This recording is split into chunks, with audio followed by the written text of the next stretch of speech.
This message will not be for everybody. To the narcissist who raised me. You're the first person who failed to protect me. You're the first person who taught me my voice didn't matter. That we only tell the truth publicly as long as it doesn't negatively affect anyone else. We don't say the quiet part out loud. Ever. You taught me that it doesn't matter how big the elephant in the room is. As long as we don't label it, we can pretend like it doesn't exist. You taught me that your image to the world was more important than my feelings in defending your own children. You taught me that I was on my own to heal and fight my own battles before I could even tie my shoes. You taught me that some parents do in fact have favorite children, and I definitely wasn't one of them. You taught me that love in fact does come with condition, and I spent most of my childhood wondering what I did wrong and why I wasn't good enough. Asking for help was a sign of weakness, and it was better to suffer in silence so we don't ruffle feathers. But when the secrets and the shame and the suffering couldn't be contained any longer, the self-sabotage, the harm, and the cries for help became so blatantly obvious. You again reinforced that love and forgiveness come with condition.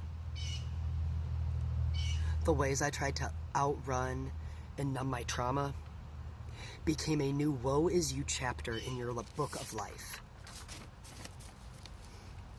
As an adult, when I finally hit rock bottom and finally started to heal and rebuild my life, you showed me that the past is something to be used, manipulated, and thrown in someone's face.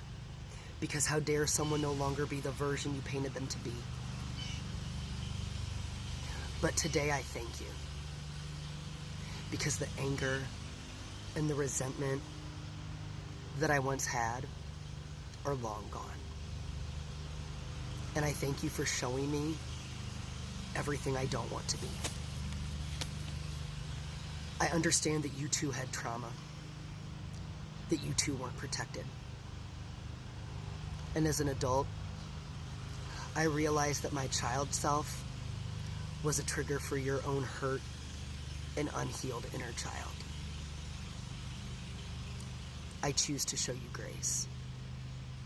But the power I once allowed you to have, and the immense amount of space and energy I allowed you to consume, has now been replaced with love for myself, with knowing my worth, and not only finding my voice, but using it. The space that fear once lived has been replaced with blind faith, and I refuse to ever be a victim of circumstance. Instead, I choose to heal out loud, to say this ends with me and our bloodline, and I choose to leave this world better than how I found it. I don't think that people realize that when you ask for clarity in your healing journey, the type of light that is actually shed on how deep your wounds really go. We all have to practice what we preach. It's not all love and light. But you can love people from a distance. You can show grace. Or you can allow them to rent space in your life and harbor feelings that hurt no one but you. Love you guys.